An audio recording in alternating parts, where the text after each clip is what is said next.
भाइयों, मैं धर्मपाल मलिक जींद से हूँ। आज की हमारी वीडियो का विषय है झज्जर स्टेट, झज्जर रियासत और उसका 1857 में रोल। हरियाणा के अंदर जो है नी बहुत सी रियासतें थी 1857 के अंदर। जैसे उत्तरी हरियाणा के अंदर थी जींद की रियासत, कलसिया की रियासत, बुढ़िया रियासत, और उत्तरी हरियाणा में 11 जागीरदार थे जैसे शाहबाद, तंगौर, अड़नौली, करनाल, कुंजपुरा। और इसी तरह से दक्षिणी हरियाणा के अंदर भी जो नहीं वो 7 रियासतें थी, झज्जर, पटौदी, लोहारू, फरूखनगर और ये बल्लभगढ़, दुजाना, बहादुरगढ़ और दादरी। कई रियासतें थीं, लेकिन इन हरियाणा की सभी रियासतों के अंदर सबसे बड़ी रियासत थी झज्जर की रियासत, जिसके अंदर 400 के लगभग गाँव थे और 1230 वर्ग मील उसका क्षेत्रफल था। 3 लाख रुपए उसकी वार्षिक आमदनी थी और लगभग 8 लाख एकड़ ज़मीन थी। झज्जर वैसे तो एक पुराना शहर है, इतना ज़्यादा पुराना भी नहीं है। 1192 के अंदर जब पृथ्वीराज और मोहम्मद गोरी की आपस में लड़ाई हुई तो उस समय झज्जर एक जंगल था। पहली बार झज्जर का जिक्र जो है नी फिरोज शाह तुगलक की तुझ के फिरोजशाही के अंदर मिलता है कि फिरोज शाह तुगलक झज्जर के अंदर सतलुज नदी से एक नहर निकाल के लिया था 1355 के अंदर। इस झज्जर का जिक्र जो है नी अकबर के समय के अंदर अबुल फजल द्वारा लिखी हुई आईने अकबरी में भी मिलता है, जिसके अंदर उस समय ये एक परगना था। लेकिन झज्जर की जो रियासत थी वो इसके ऊपर मराठों ने भी राज किया, जॉर्ज थॉमस ने भी किया, फिर अंग्रेज़ों ने किया। अंग्रेज़ों ने 1804 के अंदर इस इलाके को जो है नी निजामत अली खान को दिया था, क्योंकि 1803 के अंदर जब दिल्ली के ऊपर अंग्रेज़ों ने मराठों को हराकर हमला किया तो उस समय जो निजामत अली ने अंग्रेज़ों की मदद की थी। निजामत अली का दादा मुस्तफ़ा खान जो कंधार से आया था, वो बहराइच कबीले का पठान था। उसके बाद उसका जो है पुत्र मुर्तज़ा खान भी, जो कि निजामत अली का पिता था, वो भी जो मुग़ल सेना में था। और फिर शाह आलम के समय में निजामत अली खान जो था वो घोड़ों का एक टुकड़ी का जो वो कमांडर था और शाह आलम ने खुश होकर उसको नवाब की उपाधि दी थी। इस प्रकार से निजामत उल जो झज्जर का नवाब बनने से पहले भी उसके पास नवाब का खिताब था। उसने जो सिलाना गांव के 2 सेठों को झज्जर का जो वो प्रबंधक बनाकर, वह तो जो लॉर्ड लेक के साथ जसवंत राय होलकर का पीछा करता चला गया। इन सेठों का नाम था मेहताब राय और दिलसुख राय कोम्बनिया। और पीछे से जसवंत राय होलकर का चेला था हरनाथ राय, उसने झज्जर पर कब्जा करके यहाँ का जो असद बेग को जो यहाँ का आमिल बना दिया। लेकिन जब वापिस आया निजामतुल तो असद बेग को भगा दिया 6 महीने के बाद, और सेठों ने 9 महीने तक यहाँ का प्रबंध संभाला था और उसके बाद वो झज्जर का नवाब बन गया। 4 मई 1806 को लॉर्ड लेक ने जो उसको पक्की जो जागीर दे दी, जो खानदानी जागीर थी और जिसके अंदर कई परगने थे जैसे झज्जर, बादली, बदवाना, पटौदा, कानौड, नारनौल, बावल, कांटी। और ये हरियाणा की सबसे बड़ी रियासत थी। नवाब निजामत अली जो था वो बड़ा एक अच्छा आदमी था, चरित्र का आदमी था। उसकी केवल एक पत्नी थी, जबकि उस ज़माने में नवाब कई शादियां करवा लेते थे। उसके 2 पुत्र थे और 2 पुत्रियां थी। वो अंग्रेज़ों की तरफ से उसने जब अंग्रेज़ों ने भरतपुर किले के ऊपर अटैक किया तब भी निजामत अली ने अंग्रेज़ों का साथ दिया था। निजामत के जीजा फैज तलब खान को भी जो पटौदी का नवाब बना दिया गया था। उसके भाई इस्माइल खान को जो बहादुरगढ़ और जाजरी की रियासत दे दी गई थी। निजामत उल खान दिल्ली के अंदर ही रहता था और उसने झज्जर का परगने का प्रबंध तो अपने जीजा तलब खान को दे रखा था और बावल और काटी का अपने चाचा अहमद खान को और दूसरे परगनों का प्रबंध जो नहीं अपने एक रिश्तेदार अब्दुलसमद खान को दे रखा था। वो जो है नी उसके समय में प्रजा सुखी थी। सन 1813 के अंदर उसने अपने बेटे फैज मोहम्मद खान को भी झज्जर का प्रबंध करने के लिए रियासत की देखभाल के लिए कार्य सौंप दिया। 1820 के अंदर दिल्ली के अंदर उसकी मृत्यु हो गई और उसको मेहरौली के अंदर जो है नी दफना ख्वाजा कुतुबुद्दीन काकी के मकबरे के पास दफना दिया गया। निजामत अली खान के बाद उसका पुत्र फैज मोहम्मद खान 1820 के अंदर जो नी वो नवाब बना। वो भी एक भला आदमी था। उसने झज्जर के अंदर बहुत सी इमारतें बनाई, झज्जर के अंदर छावनी बनाई और कई इमारतें बनवाई। साबी नदी के ऊपर बादली गांव में उसने एक जोनी अपनी छावनी को बाढ़ से बचाने के लिए एक बांध भी बनवाया था। जोधपुर रियासत के अल्पायु वारिस राजा दोकल सिंह को उसने शरण दी थी और जॉर्जगढ़ के किले में उसका निवास स्थान बनवाया। पलड़ा नामक गांव उसको जागीर के रूप में दिया। इससे ये सिद्ध होता कि राजा जो नहीं वो बड़ा सेकुलर माइंडेड आदमी था। उस टाइम हिंदू और मुसलमानों में कोई फर्क नहीं था। उसने अपने सेना में भी बहुत सुधार किया। अपने छोटे भाई हसन अली खान को जो नहीं वो सेना का जनरल बनाया। या उसके समय में जो नहीं एक खुडाना गांव के अंदर एक लड़ाई भी हुई। खुडाना गांव ये दादरी के पास है, राजपूतों का गांव है और बहुत बड़ा गांव है। इसके साथ पहाड़ भी है। यहाँ पर जोनी राजा ने थाना बनाया हुआ था और थानेदार था बंशीधर जो हिंदू था और बहुत जनता के साथ बड़ी ज्यादती करता था। लेकिन दादरी के जाटों और राजपूतों ने जोनी विद्रोह कर दिया और बंशीधर को जोनी वो थानेदार को कैद कर लिया। उसकी नाक के अंदर नकेल डालकर लोहे का कड़ा डालकर रस्सी बांधकर उसको गांव के अंदर घुमाया गया।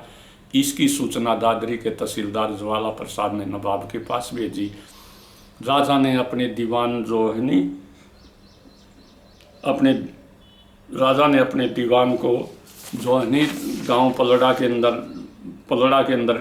अपने दीवान किशन लाल को पलड़ा गांव में भेजा। अपने दीवान किशन लाल को जो नहीं खुडाना गांव के अंदर भेजा 400 घुड़सवार देकर। लेकिन गांव वालों ने सामना किया और किशन लाल को पीछे हटा दिया। तब राजा जो नवाब शोम अपनी सेना लेकर आया। 2 दिन तक लड़ाई चली। गांव वालों के पास भी जोनी बंदूकें और गोलियां थी। सैकड़ों आदमी गांव के मारे गए और सैकड़ों राजा के सैनिक से भी मारे गए। तो आखिर में गांव वालों की हार हुई और गांव वाले जो ने वो पहाड़ के पार चले गए। ये घटना जो नहीं इस राजा के समय की सबसे बड़ी घटना थी। गांव खुडाना के या आसपास के किसी स्त्री के छात्र को इसके ऊपर खोज करनी चाहिए। यह लड़ाई 1820 और 1835 के बीच में हुई थी, क्योंकि नवाब जो नहीं 1835 के अंदर स्वर्ग सिधार गया था। इसकी क्या डेट थी और कौन जनता का नेता था, यह अपने आप में एक रिसर्च का विषय है। उसकी 1835 के अंदर नवाब ने दिल्ली में भी कोठियाँ बनवाई थी। 16 अक्टूबर 1835 को बीमारी के कारण नवाब का जोनी वो निधन हो गया। नवाब की 2 रानियाँ थी और एक दासी थी। नवाब गरीब लड़कियों की शादी के अंदर पैसा भी देता था, इसलिए जनता उसको पसंद करती थी। उसकी मृत्यु के बाद उसका पुत्र फैज अली खान जोनी 19 अक्टूबर 1835 को गद्दी के ऊपर बैठा। नवाब फैज अली खान के समय में भी मीता थला क्षेत्र के लोगों ने जोनी वो रेवन्यू देने से इनकार कर दिया और विद्रोह कर दिया था, जो फैज अली खान ने सेना की ताकत के बल पर दबाया था। नवाब फैज अली खान ने जोनी झज्जर के अंदर एक दूसरा किला बनवाया, उसमें अपनी छावनी को शिफ्ट किया। इसका नाम जो है नी उसने फैजाबाद रखा था। 1857 के विद्रोह के अंदर अंग्रेज़ों ने जोनी इस किले को बारूद से उड़ा दिया और केवल इसका एक बुरुज निशान के तौर पर अब भी बाकी है। नवाब की 5 रानियां थी। नवाब बड़ा यास था, उसको जोनी शिकार का शौक़ था। छुचकवास के जंगलों में उसने एक शेर को भी मारा था और उसको कोई इतने बढ़िया चरित्र का आदमी नहीं था। उसके एक दासी के उसका बड़ा पुत्र जो था अब्दुल रहमान खान, जो उसकी मृत्यु के बाद नवाब बना, वो एक दासी का पुत्र था अविवाहित होते हुए ही जब उसने एक कवारी दासी के पुत्र पैदा कर दिया था जिसका नाम अब्दुल रहमान खान था, और वही 1845 में उसकी मृत्यु के बाद झज्जर का नवाब बना। अब हम आते हैं अब्दुल रहमान खान। 19 नवंबर 1845 को अब्दुल रहमान खान जो वो गद्दी के ऊपर बैठा।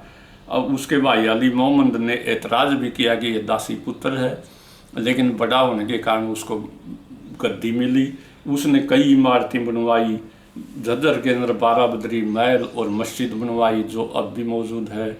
उसने सूचकवास की कोठी बनवाई जो अब उस समय की मॉडर्न कोठी थी और जिसके खंडरात आज भी बाकी हैं। उसने कई तालाब खुदवाए। सेना को उसने कानोड के किले के अंदर और झज्जर के अंदर रखना शुरू कर दिया। नवाब अब्दुल रहमान ने एंग्लो सिख वार में अंग्रेज़ों की मदद के लिए 300 घुड़सवार अब्दुल समद खान के नेतृत्व में लाहौर भी 30 अप्रैल 1847 को भेजे थे। इससे अब्दुल समद खान की अंग्रेज़ों के साथ जो दोस्ती हो गई। जब वो वापस आया तो रियासत के कामकाज में दखल अंदाजी करने लगा, लेकिन नवाब ने उसको सहन नहीं किया और नवाब ने अब्दुल समद खान को, जो कि नवाब का ससुरा भी था, उसको कमांडर के पद से हटा दिया। इस पर अब्दुल समद खान की पुत्री जो कि नवाब की पहली बेगम थी वह भी नवाब को छोड़कर चली गई। फिर भी नवाब अयास की समगाद में था। उसकी बेगमें और दासियाँ मिलाकर 14 रानियाँ थी। नवाब जो है इसी नवाब के समय में 1857 का गदर हुआ था, जिससे नवाब को कई विपत्तियों का सामना करना पड़ा और अंत में उसको 23 दिसंबर 1857 को अंग्रेज़ों ने फांसी भी दे दी। झज्जर की रियासत को जब्त कर लिया गया था। नवाब ने 1855 के अंदर बादली और झज्जर के अंदर सेटलमेंट भी शुरू की थी और जो पूरी हुई थी, लेकिन इसी दौरान गदर 1857 का गदर हो गया। नवाब के समय में नवाब की सेना जो नहीं वो विद्रोह करना चाहती थी, लेकिन नवाब अंग्रेज़ों के हक में था।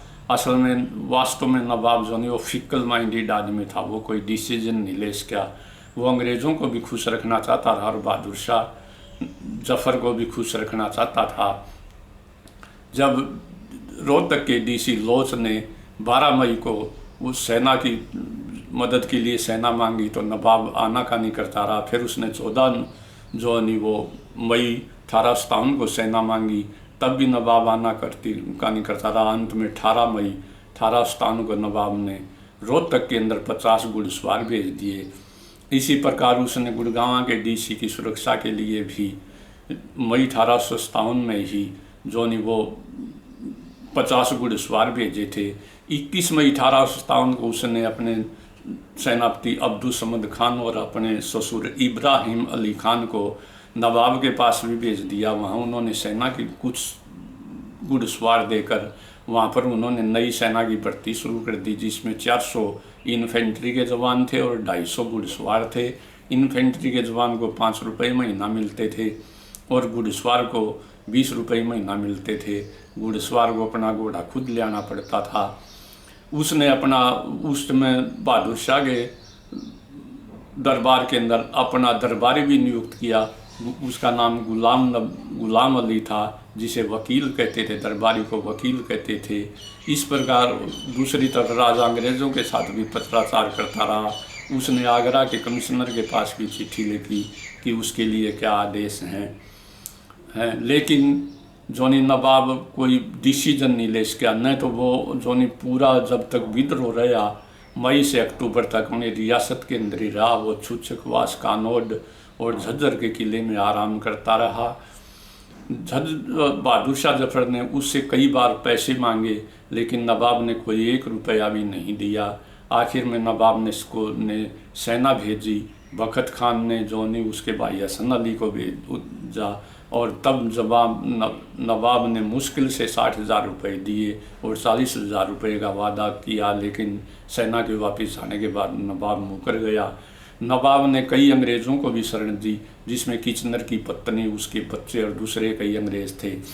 लेकिन दिल्ली का ज्वाइंट मजिस्ट्रेट मेटकाफे था, जो कि नवाब का दोस्त था। दोनों की रुचि मिलती थी, दोनों शिकार के शौकीन थे और पेंटिंग के शौकीन थे।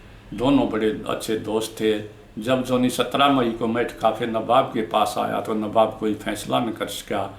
उसने कहा यहाँ जनता विद्रोह कर देगी, इसलिए मेट काफे को जोनी उसने चूचकवास की कोठी के अंदर भेज दिया। वहाँ बहादुर अली नाम के थानेदार ने, दरोगा ने उसकी सेवा की। लेकिन रात को ही दरोगा के पास संदेशा आ गया कि जितना भी जल्दी हो सके मेट काफे को जो है नहीं अब रियासत से बाहर किया जाए। मेट काफे का घोड़ा जो नहीं वो रख लिया गया और उसको एक मरियल सा टट्टू दिया गया। जाने के लिए 2 बॉडीगार्ड दिए गए कि नवाब का आदेश है कि आप रियासत से बाहर चले जाएं। इस पर मेट काफे ने बड़ा क्रोधित हुआ और उसने कहा अगर हम अंग्रेज शुक्र खुदा का लड़ाई में जीत गए तो नवाब को ज़रूर सज़ा देंगे। मेट काफे ने रास्ते के अंदर वो उसका टट्टू भी छोड़ दिया और वो बोंद कला गांव पहुंच गया। वहाँ नौरंग राय नाम के ठाकुर और उसके भाइयों के पास वो 3 दिन तक रहा और उन्होंने मदद की।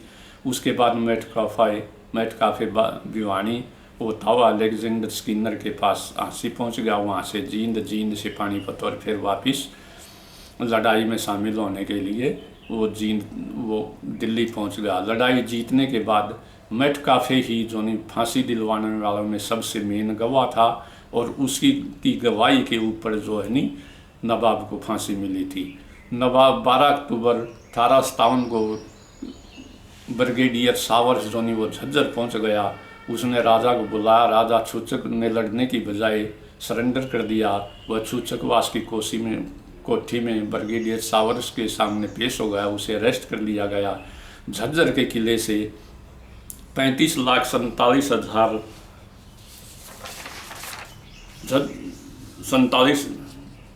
झज्जर के किले से 35,47,962 रुपये जब्त कर लिए गए। इसी प्रकार कानौड़ के किले से भी 7 लाख रुपए और 14 गन प्राप्त हुई। लेकिन अंग्रेज़ों ने झज्जर के अंदर बड़ा मारकाट की। बहुत से सैनिकों को गोली से उड़ा दिया गया। आज भी खूनी डग्गी झज्जर के अंदर है जो खून से भर गई थी।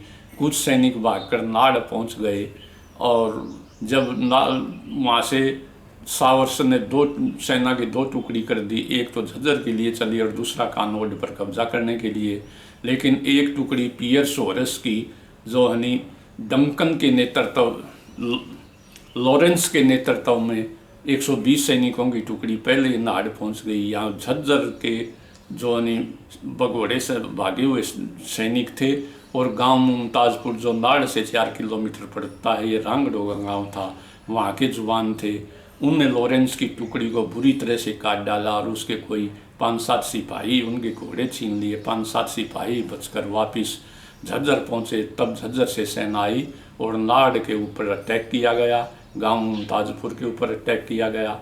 यह लड़ाई 19 अक्टूबर 1857 को नाड़ की लड़ाई लड़ी गई थी, जो केवल किंवदंतियों में मिलती है और इतिहास में इसका बहुत कम नाम मिलता है। मुमताजपुर के रांगड़ जब 1947 के अंदर पाकिस्तान गए तो वो अपने गांव के अंदर पत्थर पर खुदवा कर एक बोर्ड लगा कर गए थे, भाइयों हमें याद रखना इस वतन की मिट्टी में हमारा खून मिला है, हमने अपने खून से इस वतन की मिट्टी को सींचा है। उनकी बड़ी मार्मिक अपील थी। ऐसे बहादुर लोगों को 1947 में बंटवारे के समय देश छोड़कर जाना पड़ा।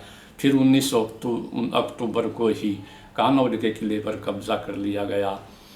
फिर उसके बाद मुकदमे के अंदर जो झज्जर के नवाब अब्दुल रहमान खान को जो फांसी दे दी गई। यहाँ पर से ये उठता है कि उद्देश्य के लिए उसने फांसी अपनी जान दे दी, लेकिन फिर भी लोग उसको याद क्यों नहीं करते, क्योंकि नवाब के दोनों हाथों में लड्डू रखे हुए था। वह बहादुर शाह को भी खुश करना चाहता था और अंग्रेज़ों को भी। यह नवाब के पास इतने साधन और सेना थी, अगर वो अंग्रेज़ों के खिलाफ लड़ता तो निश्चित रूप से अंग्रेज़ों ने दिल्ली पर कब्जा नहीं कर सकते थे। अब आता है नाहड़ की लड़ाई।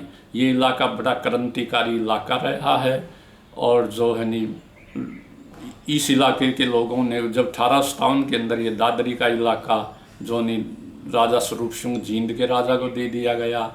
महेंद्रगढ़ और नारनौल का इलाका राजा जो नरेंद्र सिंह पटियाला वाले को इनाम के तौर पर दे दिया गया। बावल और कांटी का इलाका नाभा के राजा भरपूर सिंह को दे दिया गया। तो तो दादरी के इलाके के लोग हमेशा से क्रांतिकारी रहे हैं। इनके जींद के राजा के खिलाफ भी 1864 में विद्रोह कर दिया था और चरखी मानकवास को 14 मई 1857 को और 1864 को और झोजू कला में 16 मई 1864 को लड़ाई हुई थी। और जो इसमें राजा की जीत तो ज़रूर हुई, लेकिन उसे बाडड़ा के थानेदार को दादरी इलाके के लोगों ने गिरफ्तार कर लिया था। उसी समय राजा ने बाडड़ा के अंदर बाडड़ा किला बनवाया था। इस प्रकार ये सारा इलाका क्रांतिकारी है।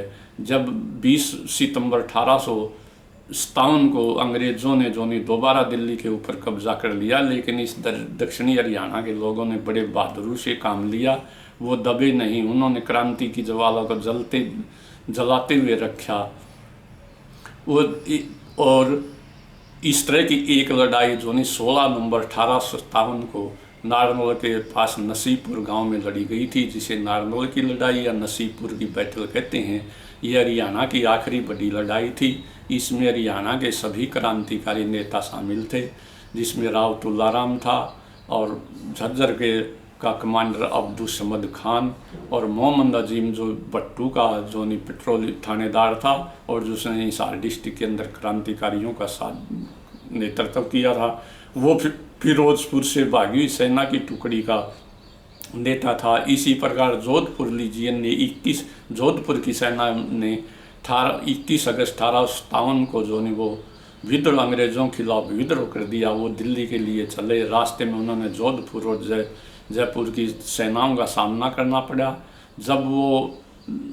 लेकिन वो दिल्ली उनके पहुंचने से पहले ही दिल्ली पर अंग्रेज़ों का कब्जा हो चुका था। वो सेना उस समय खेतड़ी और शेखावटी में आई हुई थी। राव किशन सिंह वो नागल पठानी गांव का रहने वाला था। वो राव तुलाराम के ही परिवार से था। मेरठ के अंदर वो डिप्टी कोतवाल था। उसने अपने नौकरी से इस्तीफा देकर राव तुलाराम की सेना में वो कमांडर बना। उसी ने इन सभी क्रांतिकारी, राव किशन सिंह ने ही सभी क्रांतिकारियों को अब्दुल समद खान, मोहम्मद अजीम, जोधपुर की सेना, राव तुलाराम की सेना, इन सबको इकट्ठा किया था और आसपास के अहीर लोगों को सेना में भर्ती किया था। 16 नवंबर 1857 को नसीबपुर के अंदर एक तरफ अंग्रेज़ों की सेना थी, जिसका नेतृत्व कर्नल जेरार्ड कर रहा था, जो इस लड़ाई के अंदर मारा भी गया था। और बाद में उसका टॉम्ब भी नसीबपुर में बनाया गया था। इसी पर तो 16 नवंबर को लड़ाई हुई। एक तरफ हरियाणा के क्रांतिकारियों की सेना थी, दूसरी तरफ अंग्रेज़ सेना थी, जिसमें मुल्तान और ईसा खान और थी, पंजाब इन्फेंट्री थी, हरियाणा इन्फेंट्री थी, अंग्रेज़ों की सेना थी। बड़ा भयंकर युद्ध हुआ। अंग्रेज़ों का कमांडर कर्नल जेरार्ड मारा गया, कैप्टन वालेस मारा गया और बहुत से उनके सैनिक वो शहीद हुए। इस जोधपुर लीजियन टुकड़ी का नेता था वो सूबेदार मेहरबान खान था, हवलदार गजन सिंह था, जमादार अर्दुज देव था। अब्दुल समद खान के नेतृत्व में कैवलरी ने अंग्रेज़ों की सेना के ऊपर अटैक किया और उसको पीछे हटा दिया। लेकिन अंग्रेज़ों की मुल्तानी सेना और ईसा खान और तो भागने को मजबूर हो गई। लेकिन अंग्रेज़ों की तोपों ने, जिसमें गाइड्स थी, कार्बिजियर लाइट गनें थी, उन्होंने गोले बरसाने शुरू कर दिए और इसमें सेना को थोड़ा पीछे हटना पड़ा। कुछ गनें उन्होंने जीत ली, लेकिन अब्बास अली के नेतृत्व में जोधपुर की सेना की घुड़सवार टुकड़ी ने दोबारा अटैक किया और अंग्रेज़ों के छक्के छुड़ा दिए, अपनी गनें वापस छीन ली। लेकिन गोले और बारूद के सामने भारतीय सेना को पीछे हटना पड़ा।